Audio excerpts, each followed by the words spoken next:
मैं बिला ताखीर चाहूँगा आगे से लेकर पीछे तक, दाएं से लेकर बाएं तक सारा मजमा अपने मेहमान खतीब का इस्तकबाल करे। नारे तकबीर, नारे रिसालत, उलमाए अहले सुन्नत, गौसे आजम व मदारे आजम कॉन्फ्रेंस हजरत अल्लामा मौलाना तौसीफ रजा साहब के बिला, नारे तकबीर, नारे रिसालत।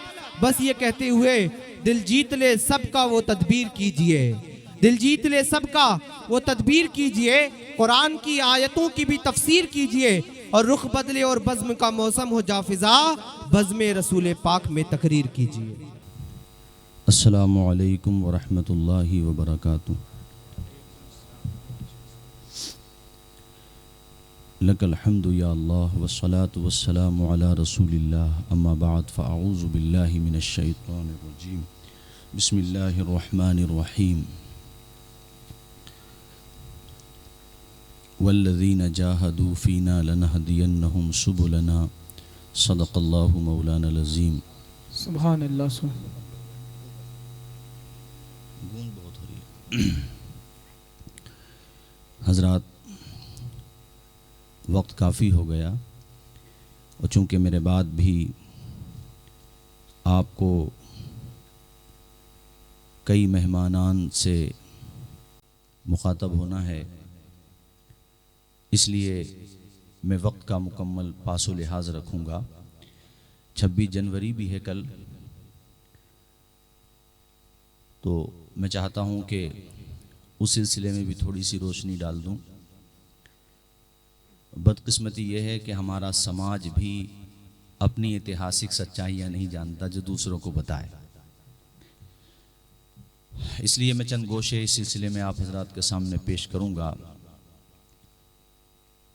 बुलंद आवाज़ से एक मरतबा नबी और आले नबी की बारगाह में दुरूद व सलाम का नजराना पेश कर लें। सल्लल्लाहु अलैहि वसल्लम, सलातम व सलामन अलैका या रसूलल्लाह। सदर इजलास मंबा इखलास हज़रत अल्लामा मौलाना ताज मोहम्मद अज़हरी साहिब क़िबला, ख़तीब ज़ी वक़ार,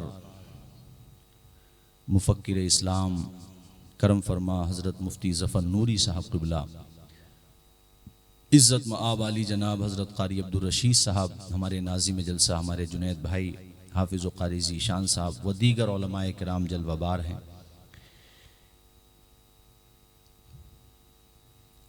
न तकरीर की ज़रूरत न मज़मून चाहिए, हमारे भारत को प्यार का कानून चाहिए। सुभान अल्लाह, सुभान। मेरे अजीज़ साथियों, 15 अगस्त 1947 को हमारा मुल्क आज़ाद होता है। 26 जनवरी 1950 में हमारे भारत का जो कानून है, कॉन्स्टिट्यूशन ऑफ इंडिया, वो लागू किया जाता है।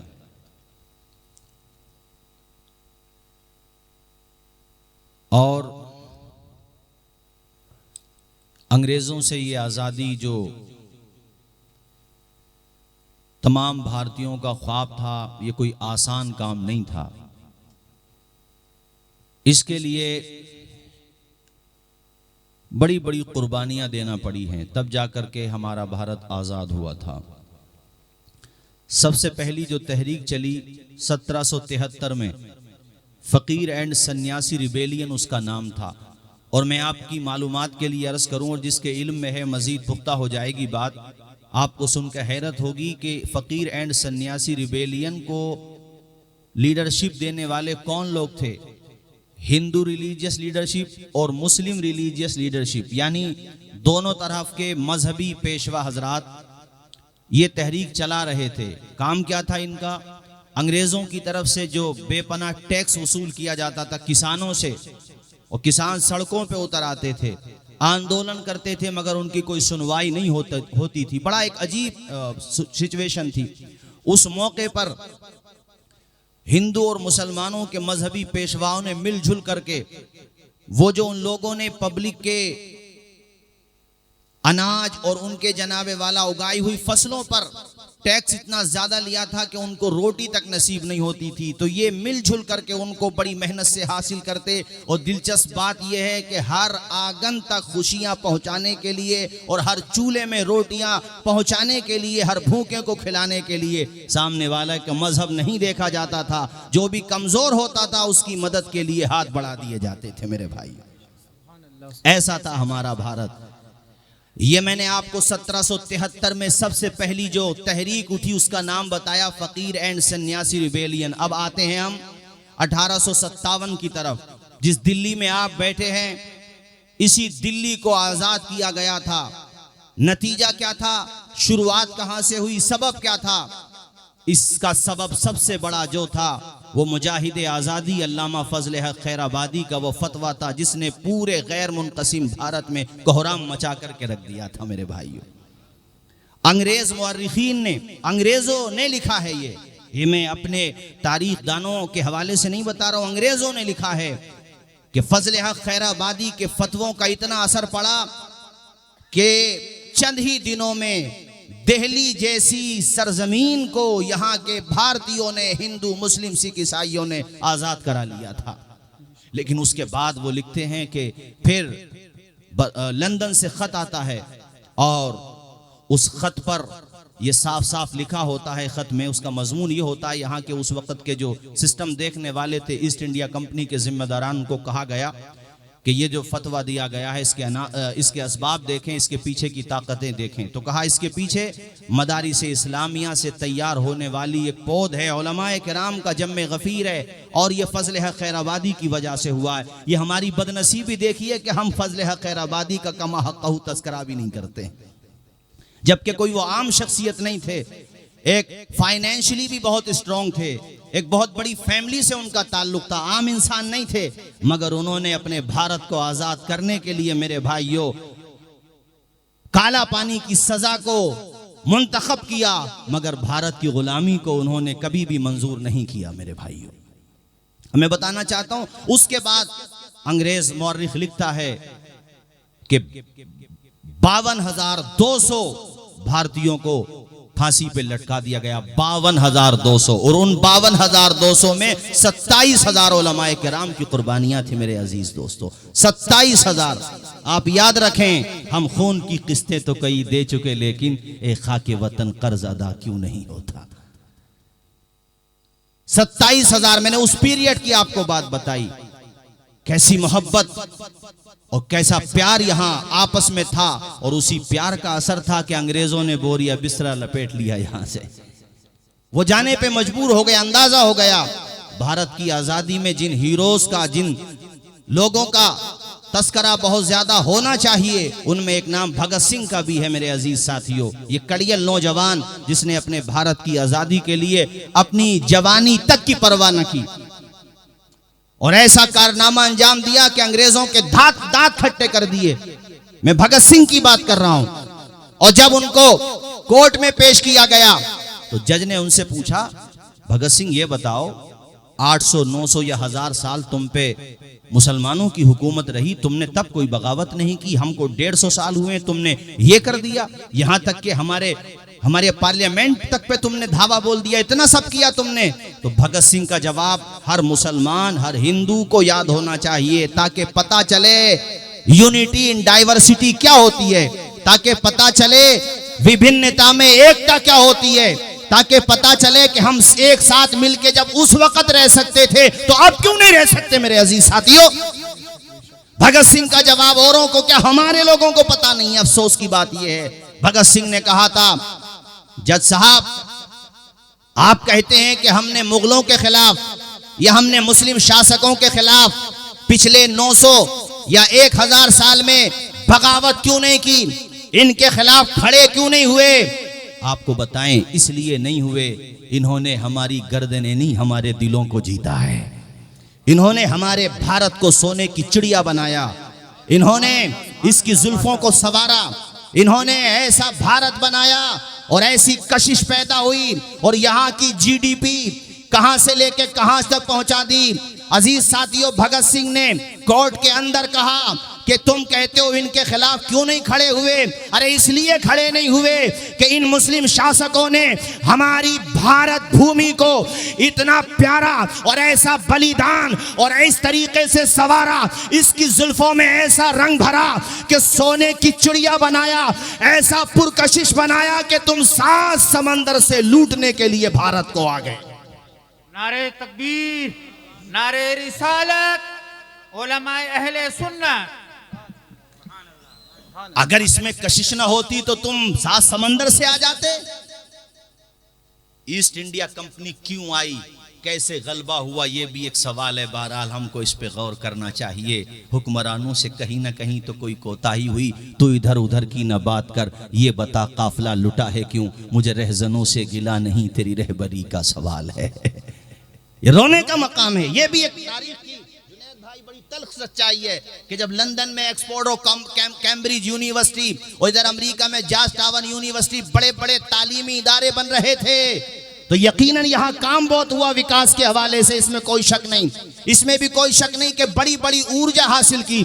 और यह भी सच्चाई है कि इस भारत में विकास को धार देने वाला, यहाँ तक कि बंगाल से लेकर के पिशावर तक सड़क बनाने वाला अगर कोई हुक्मरान था तो वो मुस्लिम शासक शेर शाह सूरी थे मेरे भाई। बेशक, सुभान अल्लाह, सुभान अल्लाह। अगर ये भी रोने का मकाम है, मेरी तरफ देखो, ये भी रोने का मकाम है कि जब बड़ा तल्ख जुमला कह रहा हूं मैं, जब यूरोप में तालीम गाहें खोली जा रही थीं तो हमारे हुक्मरान यहां बड़े बड़े किले बना रहे थे, बड़ी बड़ी इमारतें। उसकी जगह अगर तालीमी इदारे बनाए जाते जिसमें जदीद और कदीम तालीमी एतबार से लेस किया जाता तो शायद आज ये दिन न देखना पड़ता। लम्हों ने खता की थी, सदियों ने सजा पाई है। बात आगे बीच में मैंने अर्ज कर दी, लेकिन फिर भी आप देखें, मैं अर्ज करना चाहता हूं आप हजरात से मेरे भाइयों, भगत सिंह का ये जवाब सामने वाला जज सुन के हैरत में है और कहता है,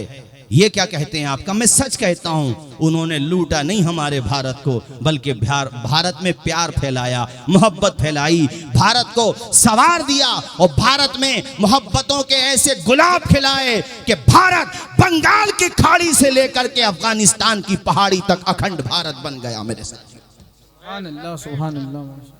रोने का मकाम ये है कि हम भी क्या खूब हैं, जीने की अदा भूल गए, अपने असलाफ के नक्शे कफे पा भूल गए, मंजिलें पाना तो ठहरा है बहुत दूर की बात, इतना भटके कि खुद अपना पता भूल गए।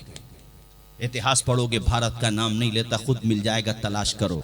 एक राइटर ने लिखा है कि सबसे ज्यादा नुकसान तो जंग आज़ादी में और ईस्ट इंडिया कंपनी के काबिज होने के बाद भारत में मुगलों का हुआ, मुसलमानों का हुआ, खास तौर पे बहादुर शाह जफर का हुआ, चूंकि वो आखिरी शासक थे। उनको मंगोल की जेल में कैद कर दिया गया, जिसको बर्मा म्यांमार कहते हैं, वो भारत का हिस्सा था, उस वक्त कैद कर दिया गया।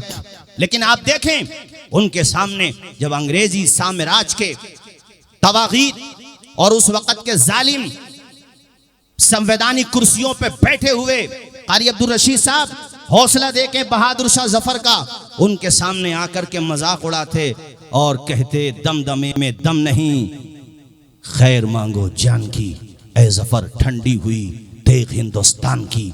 तो वो मुजाहिद आजादी में बहादुर शाह जफर की बात कर रहा हूं, जिसको माजूल कर दिया गया, जो पसे जिंदा भेज दिया गया। मगर हौसला देखो, ये नबी के गुलामों का हौसला देखो, जब सामने वाला मजाक उड़ाते हुए कह रहा था, ए जफर दमदमे में दम नहीं, खैर मांगो जान की, ए जफर ठंडी हुई देख हिंदुस्तान की, तो बहादुर शाह जफर ने शेर की तरह गरजते हुए कहा था कि गाजियों में बू रहेगी जब तलक ईमान की, गाजियों में बू रहेगी जब तलक ईमान की, तख्ते लंदन तक चलेगी देख हिंदुस्तान। नारे तकबीर, नारे रिसालत, उलमाए अहले सुन्नत, जश्न मदारे आजम कॉन्फ्रेंस, नारे तकबीर, नारे रिसालत।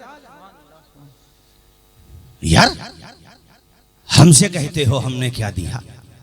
मेरे अजीज साथियों, हम सब ने मिलजुल के कुर्बानी दी है। बहादुर शाह जफर के सामने एक दिन नाश्ते में, आपको पता है, रूह कांप जाएगी, उसकी कदर तो हम लोग भी नहीं कर रहे। खासतौर पे ये हमारी युवा जो पीढ़ी है, न्यू जनरेशन, जब से मोबाइल में इंटरनेट कन्वर्ट हुआ है बहुत मिसयूजिंग करती है, जिसकी वजह से जवानी अभी बर्बाद हो रही है। इनके चेहरों पे रंगत खत्म हो गई, हौसले न रहे, रातों में देर से सोना, सुबह को उठना ही नहीं। क्या दौर आ गया हम लोगों का। वो क्या टाइम था कि मुसलमान फजर के लिए नहीं तहज्जुद के लिए उठा करता था। सुभान अल्लाह। सुभान अल्लाह। तहज्जुद पढ़ता, रूह की ग़िज़ा मिलती, रूहानी ताकत में इजाफा होता, और फिर 5 वक्ता नमाज पढ़ता। अब न नमाजों की पाबंदी है, न इमामों से मोहब्बत है, न उलमाए किराम का अदब व एहतराम है, न मशाइख इज़ाम से दिली हमदर्दी है। अब तो पता समझ में नहीं आता कि हो क्या गया। मेरे अजीज साथियों, हमें सुधरना पड़ेगा। हमने दिल्ली में ये शेर बहुत मर्तबा पढ़ा, मगर आज बात आ गई तो फिर पढ़ता हूँ। शोला भी तेरे हाथ में गुलजार बनेगा जिस दिन तू मोहम्मद का वफादार बनेगा। बेशक। सुभान। रोने का मकाम है। कैसी कैसी कुर्बानियां दी मौलाना जुनैद साहब। एक दिन उनके सामने थाल, उसमें मखमल पड़ा हुआ, ऊपर से सजा के लाया गया। बहादुर शाह जफर ने कहा क्या है? कहा आपके लिए नाश्ता लाया गया है। अल्लाहु अकबर कबीरा। जब उन्होंने वो मखमल हटाया तो उस मखमल को जब हटाया गया तो उसमें 3 कटे हुए सर रखे हुए थे। एक उनके बेटे का सर था, 2 उनके पोतों के सर थे। ऐसी कुर्बानी भारत को आजाद कराने के लिए हमारे पुरखों ने दी, सब ने दी। हमारा जो यूपी है, वहां की मैं आपको इतिहास के झरोकों से एक ऐसी दास्तान सुनाता हूं कि तुम्हारे रोंगटे खड़े हो जाएंगे। जब जंग आजादी की तहरीक चल रही थी तो राम प्रसाद थे, अयोध्या के रहने वाले। मैं नाम बता रहा हूं, अयोध्या, जहां पे कितनी कंट्रोवर्सी हुई, छिपी हुई बात नहीं है। मेरे हिंदू भाई भी सुन रहे हो तो सुने, उनको पता चले मेरा भारत है क्या, यहां का प्यार क्या है, यूनिटी इन डाइवर्सिटी है क्या। राम प्रसाद वो जंग आजादी की तहरीक में खड़े हो गए तो जानते हो उनका जिसको कहते हैं ना हम, उनका मोतमद खास, उनका सबसे करीबी दोस्त कौन था? मौलाना मीर अली। वो उनके सबसे करीबी दोस्त थे और दोनों में ऐसी दोस्ती थी और अंग्रेजों के ऐसे दांत खट्टे किए कि उस जमाने का जो सिस्टम ईस्ट इंडिया कंपनी के जरिए भारत पे मुसल्लत किया गया था, उन्होंने ये प्लानिंग की कि हम इनको ऐसी सजा देंगे जो भारत के इतिहास में दर्ज हो जाएगी, इबरतनाक सजा बन जाएगी। ये पकड़े जाएंगे तो हम इनको ऐसी सजा देंगे जो याद रखी जाएगी। और ऐसा ही हुआ। जब वो दोनों गिरफ्तार किए गए तो अंग्रेजों ने उनको ऐसी सजा दी कि जब फांसी के फंदे पे लटकाया तो भारत के इतिहास में ये भी एक अजीब वाकया है कि एक हिंदू है, एक मुसलमान है, एक का नाम मौलाना अमीर अली है गालिबन और एक का नाम राम प्रसाद है। जब दोनों को लटकाया फांसी के फंदे में तो फंदा एक था, गर्दनें 2 थीं। ऐसी कुर्बानी तुम्हारे भारत को आजाद कराने के लिए दी गई है। और आज आजाद भारत में हम और आप सांस ले रहे हैं। इस्लाह की जरूरत है, वो अलग टॉपिक है। मैं अर्ज ये कर रहा था मेरे अजीज साथियों, मौलाना बहादुर शाह जफर, कटे हुए सर, हौसला देखें, हिम्मत नहीं हारी। आपने यही कहते रहे कि मेरा भारत आजाद होगा, मेरा भारत आजाद होगा। लेकिन उनकी किस्मत देखें आप, आज भी उनका मज़ार शरीफ वहीं बना हुआ है बर्मा में। आप उनकी, जब वो आखिरी दिन उनके चल रहे थे तो बड़ी मशहूर है उनकी जो नज़म उन्होंने लिखी थी, वो अशार। उसमें एक शेर ये भी है, कितना है बदनसीब जफर दफन के लिए 2 गज ज़मीं भी मिल न सकी कुए यार में।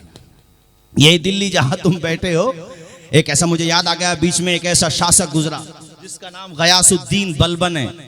आए हाय, शिकार खेलने के लिए गए एक दिन वन में, तो शिकार के लिए जब आपने तीर मारा, वो तीर शिकारी को न लगा। एक नौजवान लड़का था, लड़कपन की उम्र थी, यानी कम उम्र था, उसके लगा और इतने भयंकर तरीके से लगा कि वो लड़का जो है जान की बाजी हार गया। भागे नहीं वहां से। एक रिवायत में है कि किसी ने उसकी माँ को जाकर के बताया, करीब में ही घर था, या खुद ही पहुंच गए उसके घर और जाकर के कहने लगे, मुझसे तुम्हारे बच्चे की जान चली गई है, मुझसे तुम्हारे बच्चे का धोखे से कत्ल हो गया है, तुम जो चाहो मुकदमा कोर्ट में दाखिल कर दो। ऐसे हुक्मरान होते हैं, ऐसे हुक्मरान होते हैं। हजरत उमर फारूक आजम का वो जुमला याद नहीं है आपको? आप फरमाते थे 22 लाख या 22.5 लाख मुरब्बा मील पर हुक्मरानी करने वाला उमर कहता था, मेरी सल्तनत में अगर बकरी का बच्चा भी भूखा मर जाए तो डरता हूं कयामत के दिन अल्लाह ताला मुहासबा ना कर ले। अब तो पता नहीं दौर ही कैसे चल रहा, अल्लाह ताला रहम फरमाए। गयासुद्दीन बलबन ने उस औरत से कहा, आप मुकदमा कीजिए, कोर्ट जो फैसला करती है मुझे मंजूर होगा। औरत ने कोर्ट में मुकदमा किया। जो काजी थे उनका नाम मुफ्ती सिराजुद्दीन था, काजी मुफ्ती सिराजुद्दीन साहब। कोर्ट में फैसला पहुंचा। आप देख रहे हैं, हुक्मरान कटघरे में खड़ा हुआ है, हुक्मरान कटघरे में खड़ा हुआ है। और उधर से औरत से पूछा गया, काजी साहब ने पूछा, बताओ बहन क्या चाहती हो? कत्ल के बदले में कत्ल है, जान लिए, फांसी होगी इन्हें, बादशाही सही। अब तो तुम तसव्वुर भी नहीं कर सकते, अब तो आप सोच भी नहीं सकते, कोई मंत्री बन जाए उसके बारे में नहीं सोच सकते। यार मैं प्रधानमंत्री की बात कर रहा हूं। अरे वो वजीर आजम थे, प्रेसिडेंट थे, गयासुद्दीन बलबन। काजी साहब ने कहा, बहन आप बताओ क्या चाहती हो? उस औरत की आंखों में आंसू आ गए। कहा, ऐसा बादशाह कौन मिलेगा और कहां मिलेगा जो अपने जुर्म का एतराफ करते हुए मेरे सामने मुजरिम की तरह खड़ा हुआ है। ए काजी साहब, मैं बलबन को माफ करती हूं और मैं अपने बेटे का खून माफ करती हूं और इसी को अपने बेटे का दर्जा दे देती हूं। सुभान अल्लाह, सुभान। हाय हाय, क्या शान थी। ये था तर्ज हुकूमत और तर्ज बादशाहत। उसके बाद वो औरत तो चली गई। बादशाह ने खंजर निकाला और खंजर निकालने के बाद कहा, काजी सिराजुद्दीन साहब, अगर आप फैसला नहीं करते तो मैं ये खंजर लेकर के आया था तुम्हारा जहन सही करने के लिए। उन्होंने जब खंजर अपनी जेब में रखा तो काजी सिराजुद्दीन साहब ने एक कोड़ा निकाला। जिस कुर्सी पे, जिस चेयर पे वो बैठे थे, उसके नीचे कोड़ा रखा हुआ था। और कोड़ा निकालने के बाद कहा, बादशाह सलामत, अगर तुम शरीयत का फैसला नहीं मानते, अगर तुम कानून के आगे सर निगू नहीं होते, सरे तस्लीम खम नहीं करते, तो इस कोड़े से तुम्हारा दिमाग सही कर देता। अल्लाह अकबर कबीरा। क्या शान थी तुम्हारे हुक्मरानों की और क्या तरीका था तुम्हारे हुक्मरानों का। ये तो हमें और आपको सबको सोचना चाहिए मेरे अजीज साथियों। और आज 25 जनवरी अपने अपने घरों पे तिरंगा लगाएं, अपने अपने मकानों पे, दुकानों पे तिरंगा लगाएं, क्योंकि तिरंगा मोहब्बत का प्रतीक है, मेरे भारत का झंडा। बेशक, सुभान अल्लाह। मुझे मुनव्वर राना के ये मिसरे बहुत अच्छे लगते हैं। उन्होंने कहा था, हम जैसे वफादार कम ही निकलेंगे, जमीनें खोद कर देखो हम ही निकलेंगे। और फिर दूसरी बात आप देखें, अपने भारत में ख़ास तौर पे आप दिल्ली में ही देखें तो दिल्ली का वो कौन सा इलाका है जहाँ कोई खुदा वाला आराम नहीं कर रहा है। वो महबूब इलाही हों, कुतुबुद्दीन बख्तियार काकी हों, अल्लामा शाह अब्दुल हक मुहद्दिस देहलवी हों, कितने नाम शुमार कराऊं। और अगर भारत में आ जाओ तो अजमेर के राजा हम सब के ख्वाजा हों। मियाँ कहने को कोई राजा हो, मगर ये वो राजा है जब से कुर्सी पे बैठा है आज तक शहनशाहियत की जलवा। और आज भी हमारे गरीब नवाज की चौखट पे कोई भी जाए, हमारे मुल्क का हर वजीर आजम चादर पहुंचवाता कि नहीं पहुंचवाता? ऊंचा बोले जरा, पहुंचवाता कि नहीं पहुंचवाता है? और गरीब नवाज की चौखट को देख के यही कहता है, न बादशाह न कोई वजीर जिंदा है, दरे नबी का मगर हर फकीर जिंदा है। वो मकनपुर में कुतुबुल मदार का मजार शरीफ हो, कलियर में साबिर पाक का मजार शरीफ हो, बदायूं में ताजुल फहूल छोटी बड़ी सरकार का मजार शरीफ हो, या बरेली में इमाम अहमद रजा का मजार शरीफ हो, ये बुजुर्गाने दीन आराम कर रहे हैं। इसलिए भी तो हमें अपने वतन से मोहब्बत है। हमारे अजदाद की कब्रें हैं यहाँ, हमारे बुजुर्गों के मज़ारात हैं यहाँ, लाखों मदरसे हैं यहाँ, लाखों मस्जिदें हैं यहाँ। तुम्हारे जहन में तसव्वुर आया भी कहाँ से कि हम भारत से मोहब्बत नहीं करते? वो राहत इंदौरी साहब इंतकाल कर गए, मुझे उनका ये मिसरा बड़ा अच्छा लगता है। उन्होंने क्या कहा था? ये सब धुआं है, कोई आसमान थोड़ी है, सभी का खून है शामिल यहाँ की मिट्टी में, किसी के बाप का हिंदुस्तान थोड़ी है। सुभान अल्लाह। मुफ्ती ज़फ़र नूरी साहब वहीं से फारिग हैं और वो वाकई एक बड़े अच्छे शायर थे, अब तो इंतकाल हो गया उनका। अजीज़ान गिरामी, अर्ज़ ये करना चाहता हूँ, हमारी भी जिम्मेदारी है कि हम अपने इतिहास दूसरों तक पहुँचाएँ ताकि उन्हें हमारे इतिहास के बारे में जानकारी हो और उनकी गलत फहमी दूर हो। और इसके लिए मुसलमानों, हमें और आपको सबको सही नहज पे आना पड़ेगा। बुलंद आवाज़ से कलमा शरीफ पढ़ें, अशहदु अल्ला इलाहा इल्लल्लाहु व अशहदु अन्ना मुहम्मदन अब्दुहु व रसूलुहु सल्लल्लाहु तआला अलैहि व आलिहि। हजरात, आप कभी कभी हालात को देखकर मायूस ना हुआ करें। तारीख की सच्चाइयाँ रहती हैं, कभी घबराना भी नहीं चाहिए, डरना भी नहीं चाहिए, हौसला रखना चाहिए। और एक बात जहन में मिटाना चाहिए कि हमें मिटाने की हसरत बड़ी मुश्किल से निकलेगी, कलेजा चीर देगी जो दुआ दिल से निकलेगी। बस ज़रूरत इस बात की है कि गौसे पाक और मदारे पाक के मिशन को मजबूती से अमली तौर पे अपनी ज़िंदगी में उतार लिया जाए। ज़रूरत इस बात की है कि पंज वक्ता नमाजी हम लोग बन जाएं और सही माना में सच्चे मुसलमान बन जाएं। तू अगर थाम ले दामने रसूल अकरम, फिर तेरे सामने दुनिया की हकीकत क्या है। कमियां तो अपने अंदर ही आ गई। मैं आखिर में जाते जाते, चूंकि अभी काफ़ी लंबा प्रोग्राम चलना, जाते जाते आप हजरात से मेरे अजीज साथियों यही कहूँगा, यार अब हम लोगों को सही तर्ज पे आना ही पड़ेगा, इसके अलावा और कोई रास्ता नहीं है। देखो, हर दिन जिंदगी का जो गुजर रहा है हमें और आपको मौत के करीब कर रहा है। कुछ नहीं पता सन 2022 की सुबह हमारी ज़िंदगी में तुलू हो के ना हो, सन 2021 ही हमारी ज़िंदगी का दफ्तर ख़त्म कर दे। कुछ नहीं पता कब हमारी ज़िंदगी की डोर टूट जाए। कितने लोग ऐसे हुए जो बड़ी बड़ी उम्मीदें लेकर के आए, लेकिन दुनिया से गए तो कफन साथ था और खाली हाथ था, इसके अलावा कुछ नहीं था उनके पास। ये जो मुरादाबाद है हमारा, जहाँ हमारे ज़िला संबल से 35 किलोमीटर दूर, यहाँ पर अल्लामा किफ़ायत अली काफ़ी, ये सैयद थे, आले रसूल थे, जुल्फ़िकार हज़रत मौला अली शेर खुदा की औलाद से हैं। बेशक सुभान हज़रत अल्लामा सैयद किफ़ायत अली काफ़ी, जंग आज़ादी ही का मौका, अंग्रेज़ों के खिलाफ खड़े हो गए, कैद कर दिया गया, रातों में इतना सताया जाता, सोने नहीं दिया जाता, और उनके बदन पे गरम इस्त्री फेर दी जाती, गरम इस्त्री यानी गरम प्रेस, और उनसे कहा जाता कि तुम अपनी बात को वापस ले लो, तुम जो पैगाम सदाकत बुलंद कर रहे हो उससे बाज आ जाओ। तो अल्लामा किफ़ायत अली का एक ही जवाब होता, जान जा सकती है मगर मेरी ज़बान नहीं जा सकती। और वही किफ़ायत अली काफ़ी जब फांसी के फंदे के करीब जा रहे थे, मुरादाबाद का बड़ा चौक और फांसी के फंदे के लिए लेकर के उनको जाया जा रहा है।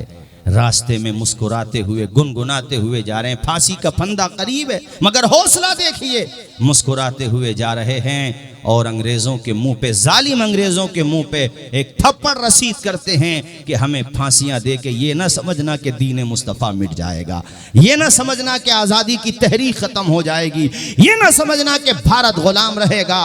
उन्होंने बड़ा उम्दा पैगाम दिया और मंजूम तौर पे यानी नज़्म में ऐसा कलाम पेश किया जो आज तक एक एक बच्चे को याद है, जो याद करता है, पढ़ता है, तन्हाइयों में दिल के पैमाने आंखों से छलक जाते हैं। फांसी का फंदा करीब आने को है और अल्लामा किफ़ायत अली मुस्कुराते हुए कहते हैं, कोई गुल बाकी रहेगा, ने चमन रह जाएगा, पर रसूलुल्लाह का दीने हसन रह जाएगा। हम सफीरों बाग में हैं, कोई दम के चहे चहे, हम सफीरों बाग में हैं, कोई दम के चहे चहे, बुलबुलें उड़ जाएंगी, सूना चमन रह जाएगा, अतलसो कम ख्वाब की शाक पे नाज़ान हो, अतलसो कम ख्वाब की शाक पे नाज़ान हो, इस तने बेजान पे खाली कफन रह जाएगा। बेशक सुभान अल्लाह सुभान अल्लाह। और उनका ताल्लुक किस अकीदे से था वो इस मिसरे से समझिए। जो पढ़ेगा साहिबे लाख के ओ पैदरोल, जो पढ़ेगा साहिबे लाख के ओ पैदरोल, आग से महफूज उसका तन बदन रहे। नारे तकबीर, नारे रिसालत, उलमाए अहले सुन्नत, जश्न मदारे व गौसे आजम कॉन्फ्रेंस। नारे तकबीर। 15 मिनट मतलब आधा घंटा हो गया, 10 मिनट और उसके बाद मैं ख़त्म करता हूँ। कलमा शरीफ पढ़े बुलंद आवाज़ से। अशहदु अल्ला इलाहा इल्लल्लाहु व अशहदु अन्ना मुहम्मदन अब्दुहु व रसूलुहु। बुखारी शरीफ जिल्द सफ़ा नंबर 512 513, अव्वलुल ज़िक्र की सतर 25 26 27, आखिरुल ज़िक्र की सतर 1 2 3 4 5 6 7 की हदीस पाक। अन अब्दुल्लाह इब्न मसूद क़ाल इंतलक़ सअद इब्न मुआज़ मुअतमिरा फ़नज़ल अला उमय्या इब्न खल्फ़ नबी सफ़वान व काना उमय्या इज़न तलक़ा इला शामी फमर्रा बिल मदीना नज़ला अला सअद फ़क़ाल उमय्या लिसअद इंतज़िर हत्ता इज़न तसफ़ अन्नहार व ग़फ़ल अन्नास इंतलक़त फ़तुफ़्त फ़बैन सअद यतूफ़ इज़ा अबू जहल फ़क़ाल मन हाज़ा अल्लज़ी यतूफ़ु बिल काबा फ़क़ाल सअद अना सअद फ़क़ाल अबू जहल ततूफ़ु बिल काबती आमिना व क़द आवैतुम मुहम्मदन व असहाबा फ़क़ाल नअम इला आखिरिल हदीस। पूरा मजमा मेरे नबी की हदीस के नाम पे लब खोले, बुलंद आवाज से हाथ उठा के बोले सुभान अल्लाह। गुलशने कुद्स की बहारों में जन्नत का फूल लाया हूँ, आशिको भर लो दामने दिल को, मैं हदीसे रसूल लाया। बैठ जाए, बस मैं खत्म कर रहा हूँ तकरीर, चूंकि अभी 2 आपके अजीम मेहमान मौजूद हैं। भाइयों, हम हुजूर के उम्मती हैं और हुजूर जो फरमा दें वो हक है, क्योंकि उनके लिए रब ने फरमाया वमा यंतिकु अनिल हवा इन हुवा इल्ला वहयु यूहा। ज़बान मुस्तफ़ा की होती है, कलाम खुदा का होता है। आओ मैं तुम्हें एक दीवाने की दास्तान बहुत तेजी से सुनाता हूँ। इनका नाम है साद इब्ने मुआज। मदीना में 2 बड़े कबीले थे, एक का नाम औस, एक का नाम खजरज। एक के ये सरदार थे, अंदाजा लगाओ कितनी बड़ी पर्सनालिटी होगी। हजरत साद इब्ने मुआज मदीने शरीफ से उम्रा करने के लिए आए। कहाँ? मक्का। मुसलमान हिजरत करके जा चुके हैं मदीना। मदीना जा चुके हैं? मदीने का नाम इतनी आहिस्ता से जोर से बोले, कहाँ जा चुके हैं? मदीना। मदीना। तो यहाँ मुसलमान नहीं है, वो जा चुके हैं। लेकिन साद इब्ने मुआज इतनी बड़ी पर्सनालिटी के तन्हा खाने काबा का तवाफ करने की नीयत से आ गए। अब आए कहाँ पर? उमैया के घर पे। उमैया था तो कुफ्फार में से कट्टर दुश्मन है मुसलमानों का, लेकिन दोस्ती और ताल्लुकात थे साद इब्ने मुआज से। ये उमैया जब भी मुल्क शाम के तिजारत के लिए जाता, रास्ते में पड़ता मदीना तो मेहमान बनता था साद इब्ने मुआज का। अब साद मक्का में आएंगे तो किसके मेहमान बनेंगे? बोलो, उमैया के बनेंगे ना। उमैया ने पूछा कैसे आना हुआ, कोई खबर ना कोई पता। कहा मैं तिजारत के लिए नहीं आया हूँ, खुदा की इबादत के लिए आया हूँ। मैं खाने काबा का तवाफ करने आया हूँ। अब उसके सामने परेशानी ये कि वो बड़े बड़े आतंकवादियों में उसका शुमार होता था, सरखेल था वो, बड़े बड़े लोगों में उसका शुमार होता था। अब वो कैसे क्या करे? अब उसके सामने ताल्लुकात भी हैं, सामाजिक मामला भी, करे क्या? उसने कहा भाई एक काम करो, साद इब्ने मुआज तुम्हें तवाफ करना है तो मुझे कुछ टाइम दो सोचने के लिए। मैं कोई ऐसा रास्ता निकालता हूँ कि तुम्हारा तवाफ भी हो जाए और मेरी बात भी रह जाए। इसलिए कि अगर तवाफ कराते हुए आम पब्लिक ने देख लिया तो मैं क्या जवाब दूंगा? औरों को मना करते हो, अपने दोस्तों को करवा रहे हो, मैं क्या जवाब दूंगा? इसलिए ऐसा करो, हत्ता इज़न तसफ़न नहार व ग़फ़लन नास, जब दिन आधा हो जाए, सूरज चढ़ जाए, दोपहर का वक्त होगा, लोग इस तरफ से गाफिल हो जाएंगे, घरों में जाके सो जाएंगे, उस वक्त में तवाफ करने का। ठीक है, तू जान कैसे तवाफ कराएगा, मगर साथ बगैर तवाफ के मक्का से नहीं जाएगा। हौसला हो तो सहाबा जैसा। सुभान बेशक, सुभान अल्लाह, अल्लाह अकबर का। ठीक है, दोपहर का टाइम हुआ, साद इब्ने मुआज खाने काबा के तवाफ के लिए आ गए। वो बाहर ही खड़ा हो गया, यानी वो तवाफ कर रहा है तो बाहर देख रहा कोई आ ना जाए, उसको घबराहट हो रही, कोई आ गया तो क्या होगा। इत्तेफाक देखें, बुखारी की हदीस कहती है इज़ा अबू जहल, अचानक आया भी तो सबसे बड़ा वाला आया, यानी गुंडों का सरदार आया, आतंकवादियों का सरदार सबसे बड़ा। उसने कहा ये क्या हो रहा है, ये कौन है? अब इसने काफी बात गोलमोल की ताकि ये बात टल जाए, ये यहां से चला जाए। उसने कहा है कौन? करीब पहुंच गया अबू जहल, रुका नहीं उमैया से। वो जाकर के कहने लगा मन हाज़ल लज़ी यतूफु बिल काबा, ये कौन है जो खाने काबा का तवाफ कर रहा है? इसके चेहरे की रंगत, इसके बदन का लिबास बताता है ये मोहम्मद अरबी का गुलाम है। तो साद इब्ने अबी हजरत साद इब्ने मुआज ने मसलहत से काम नहीं लिया, डरे नहीं, खौफजदा नहीं हुए। जब उसने कहा ये तवाफ कौन कर रहा है, तो साद इब्ने मुआज ने सीने पे हाथ मार के कहा मोहम्मद का गुलाम कर रहा है। बेशक सुभान अल्लाह। यार हिम्मत ये होती है, हौसला ये होता है, अज़्म ये होता है। अमा खौफ का क्या मतलब, डर का क्या मतलब? अल्लाह हमारे साथ है, डरने की क्या बात है? वहां पर और कैसा सेंसिटिव उस वक्त चैलेंजेस थे, कैसा दौर था। आपने कहा मैं साद इब्ने मुआज, तो अबू जहल ने कहा अच्छा यहां आकर के तवाफ करते हो और मदीने में मोहम्मद सल्लल्लाहु अलैहि वसल्लम और उनके साथियों को पनाह दिए, तब भी आप डरे नहीं। कहाँ दिए पनाह? और तू कहता हमने पनाह दिए। नादान, हमने पनाह नहीं दिए, मोहम्मद के दामन ने हम गुलामों को पनाह दी है। सुभान अल्लाह, बोलो जोर से सुभान अल्लाह। अपना अंदाज जमाने से जुदा रखते हैं हम, तो महबूब भी महबूब खुदा रखते हैं। पहले तो जबान से ही होती रही, अब उमैया बड़ा परेशान, एक तरफ दोस्त है और एक तरफ अपना है। समझ रहे हो मेरा इशारा? अब वो क्या करे? वो सोच रहा किसी तरीके झगड़ा खत्म हो, मगर होता ही नहीं। फतला हया बैनहुमा, दोनों में गुत्थम गुत्था हो गई। साद इब्ने मुआज डरे नहीं, खूब पटक पटक के अबू जहल को खूब मार रहे थे। अब उमैया बोला भी तो देखो किधर से बोला। आप देखो इस बात को, जब उमैया ने देखा कि साद इब्ने मुआज ने तो गिरेबान पकड़ लिया, पटक पटक के मार रहा है, तो कहा ला तरफा अस्वातका फइन्नहु सय्यदु अहलिल वादी। ऐ साद इब्ने मुआज, यार देख दोस्ती अपनी जगह है, मगर तू इसको मत मार, ये हमारे इलाके का सरदार है, इसके साथ तू ऐसा न कर, बाद में मुझे समाज में बैठना है। साद इब्ने मुआज ने कहा यार तू मत बोल, तुझसे बात नहीं हो रही, तूने जो काम करना था कर लिया, अब तू यहां से जा। वो फिर कहने लगा नहीं। साद इब्ने मुआज में इसको पिटता हुआ, जबकि उसको क्या चाहिए था? वो अबू जहल से कहता तवाफ करने आया, तवाफ करके चला जाएगा, तवाफ करने के बाद में हो जाएगा, मगर वो उसी का पक्ष लेने लगा। मेरे अजीज साथियों, हजरत साद इब्ने मुआज को जब बार बार ये डिस्टर्ब कर रहा था, वो तन्हा है, ये दो हैं और वो इलाका भी उन्हीं का, मगर हिम्मत देखो मुस्तफा के गुलाम की। आपने कहा ए उमैया तू मत बोल, तू मत बोल, दाना अनका फइन्नी समिअतु मुहम्मदन यज़अमु अन्नहु कातिलुका। तू मत बोल, मैंने अपने कानों से सुना है तू गुलामाने मुस्तफ़ा के हाथों मारा जाएगा। इतना जब सुना तो उसको कहना ये चाहिए था मैं नहीं डरता, जो होगा देखा जाएगा। उसने कहा काला इयाया, वो कहता क्या मेरे बारे में तुम्हारे नबी ने खबर दी है? कहाँ तेरे बारे में? यार तूने जबान खुलवा दी, बार बार बोल रहा था, मैं बताना नहीं चाह रहा था, मगर तू जब पूछ रहा तो बताता हूँ, हाँ तेरे बारे में खबर दी है।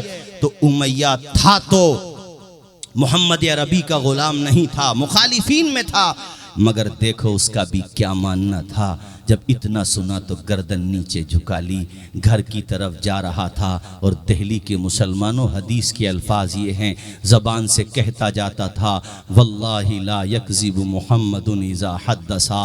अब्दुल्ला के बेटे मोहम्मद जब भी बोलते हैं सच ही बोलते हैं, झूठ नहीं बोलते हैं। ये कौन कह रहा है? अपना नहीं, बेगाना कह रहा है। वो जो भी बोलते हैं सच बोलते हैं। घर पे गया और जाने के बाद अपनी बीवी को कहा अमा तालमीना मा काला ली अखिल यसरब, तुम्हें पता नहीं है वो जो यसरब से अपना भाई आया वो क्या कह रहा है?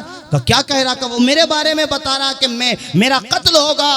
कहा बीवी ने उमैया मेरे शोहर घर से बाहर न जाना, इसलिए कि आमना का बेटा झूठ नहीं बोलता है। अगर ऐसा कहा है तो होगा। मुख्तसरन ये सुनो कि कुछ दिनों के बाद जंग बद्र की तैयारी होती है। जंग बद्र के लिए ये लोग मदीने शरीफ पे चढ़ाई करते हैं। इस्लाम में आप अगर देखेंगे तो ये नहीं कि कोई खुद गया, जब आप कहीं पे जाओगे तो डिफेंस तो किया जाएगा। उसी मौके पर ये जा नहीं रहा था। जब मौत आए तो वोल्टेज तो ढीले हो ही जाते हैं बड़े बड़े अच्छों के। काफ़ी इसने कहा भाई मैं नहीं जाऊंगा, मुझे ख़तरा है। अबू जहल ने कहा चल यार, अब हम 1000 हैं और 100 हमारे पास घोड़े हैं, ज़िरा पोश हैं, 700 ऊँट हैं हमारे पास, चल तो सही। अकल पे पर्दा पड़ गया, चला गया। और जब जंग बद्र हो रही थी, बड़ा तफसीली वाक़या है, उसी मौके पर जब शिकस्त हो गई, ये लोग इधर उधर भाग रहे थे, उमैया अभी तक बचा हुआ, तो उसे यकीन नहीं आ रहा था मैं कैसे बच गया। ये जान बचा के भाग रहा था, इतने में ही इस्लाम के मुअज्जिन बिलाल हबशी की नज़र पड़ गई इस पे। बिलाल हबशी ने जब देखा, पहचान लिया उमैया को, और यही उमैया था जो बिलाल पे जुल्म किया करता था, तपती हुई रेत पे लिटा दिया करता था, और आपके सीने से चर्बी निकलती होती थी, इतना सताता, इतनी तकलीफें देता, और कहता था बिलाल मोहम्मद का दामन छोड़ दे। बिलाल हबशी कहते थे वो कोई और होगा, अपना जो ईमान दे देगा, नबी का चाहने वाला नबी पर जान। आज मौका मिला, दिन बदल गए, हालात बदल गए, वो मक्का था ये मदीना है। पकड़ लिया बिलाल हबशी ने, उमैया जाता कहाँ है, मैंने देख लिया तुझे, और जितना उनसे इसका जो है जनाबे वाला इंजन बांधना था कह लो, या इसका जो भी था, खूब पटक पटक के। इतने में साद इब्ने मुआज ने देखा, उमैया ने कहा साद इब्ने मुआज बचा ले। कहा वहां किसकी बोली बोल रहा था, और मैंने कहा नहीं था, अबे मैंने कहा नहीं था तुझसे, मैंने तो तुझे पहले ही बता दिया था, जब आया है तो तू जान, वहां तू उनके साथ था, यहां मैं बिलाल के साथ हूं। फकत इशारे में सबकी नजात होके रही, तुम्हारे मुंह से जो निकली वो बात होके रही। जो शब को कह दिया दिन है तो दिन निकल आया, जो दिन को कह दिया शब है तो रात होके रही। वमा अलैना इल्लल बलाग। अस्सलाम वालेकुम।